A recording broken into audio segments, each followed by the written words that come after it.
Izin bertanya Ustadz, ini Ustadz. Anak saya ada yang terlambat bicara. Masalah komunikasi dua arah susah. Diulang berkali-kali baru respon. Umurnya 7 tahun. Minta pandangan dan solusinya Ustadz. Jazakallahu khairan. Ya, ya kepada saudara kita yang bertanya, semoga Allah Ta'ala merahmati beliau dan semoga Allah Ta'ala memberikan kebaikan bagi Ananda. Keterlambatan bicara itu nanti ada beberapa penyebab. Ya, sehingga memang itu penyakit-penyakit seperti ini tuh tidak bisa kita langsung, oh ini masalahnya ini, gitu. Nggak bisa. Karena itu dinamakan dengan mu'alajah nafsiyah, kayak dokter. Dokter tidak bisa memvonis, kecuali harus ada di diagnosa, dipelajari, ya, seperti itu. Jika memang itu kesalahannya pada saraf, maka berarti didatangkan psikiater yang bisa mengelatih bicaranya. Kalau memang itu memang kemampuan dia, jadi orang-orang mungkin yang kecerdasan otaknya itu memang orang-orang yang pintar, terkadang lebih cepat otaknya daripada fisiknya. Maksudnya gini, terkadang ada orang-orang di mana dia itu bukan orang yang bermasalah secara motoriknya, tetapi dia ini kecerdasan otaknya melebihi fisiknya, sehingga dia ngomongnya gagap. Kenapa? Karena mulutnya itu atau lisannya itu tidak bisa menerjemahkan isi otaknya, gitu. Otaknya terlalu cerdas, gitu.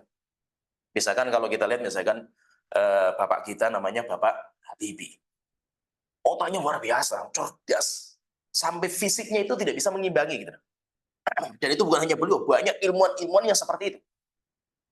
Banyak ilmuwan-ilmuwan yang modelnya itu seperti itu, fisiknya tidak bisa mengimbangi otaknya, kecerdasannya.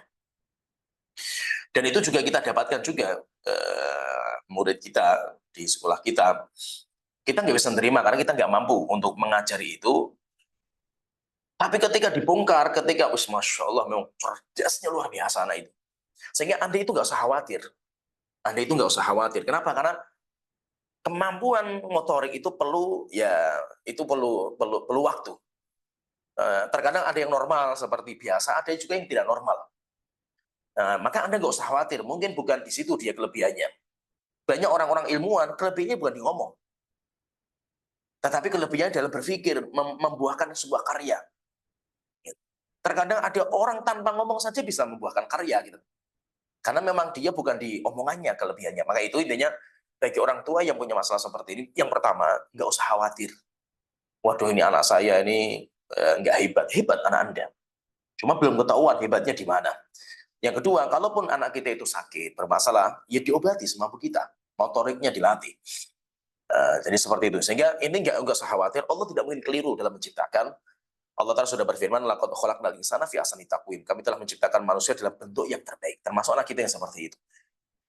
Jadi ingat ya, terkadang orang-orang seperti ini, dia punya potensi besar, tapi sayangnya nggak diakui oleh sekolah, tidak diakui sama orang tua. Padahal kalau pengen dimaksimalkan, diasah, mungkin orangnya itu luar biasa kecerdasannya. Cuma memang mulut dia tidak bisa mengimbangi. Geraknya badan dia tidak bisa mengimbangi. Sehingga Anda nggak usah khawatir, coba tanyakan ke psikiater, memang ini masalah atau tidak sarafnya. Kalau memang masalah, nanti mereka punya cara untuk penanganan itu ada, terapinya ada. Kalau memang ada, ya silahkan nanti dikonsultasikan kepada mereka. Tapi kalau mereka mengatakan, enggak, ini normal Pak, cuma memang anak Bapak ini memang terlambat. Ya berarti nggak ada masalah kalau seperti ini. Nggak ada masalah. Anda nggak usah khawatir. Wallahu a'lam. Masya Allah. Mungkin sekedar sharing dari saya pribadi Ustadz ya. Kata orang tua saya, dulu tuh saya juga termasuk yang speech delay Ustadz. Jadi bicaranya agak terlambat Ustadz. Masya Allah. Iya, dan Ini ya Mas alhamdulillah Firman maksudnya. yang terlambat nih, Pak. Kenapa? Antum yang terlambat nih. Iya. Jadi Cuma kata orang tua, Mas kata Bino orang saja dulu. yang terlambat sekarang jago ngomong kan gitu. Iya maksudnya umur berapa dulu saya, kata orang tua saya termasuk yang terlambat ngomongnya Ustaz. Tapi sekarang malah jadinya dulu menjadi penyiar radio, MC, Ya, jadi itu yang terkadang ya. podcaster, terus sampai sekarang masih nge-host juga gitu Ustaz. Ya, jadi masalahnya di kita terkadang itu masalahnya apa? Kita itu pengen hasilnya itu cepat. Gitu. Ya. Nah, itu jadi masalah. Terkadang orang itu memang hasilnya lambat, tetapi nanti dia akan melejit gitu. Jadi nggak ada masalah gitu. Nggak usah khawatir tentang anak kecil itu, nggak usah khawatir. Allah sudah menyiapkan fitrah perkembangan untuk anak kita. Cuma memang ada yang cepat, ada yang lambat, biasa gitu. Nggak usah terlalu khawatir kita terhadap seperti itu.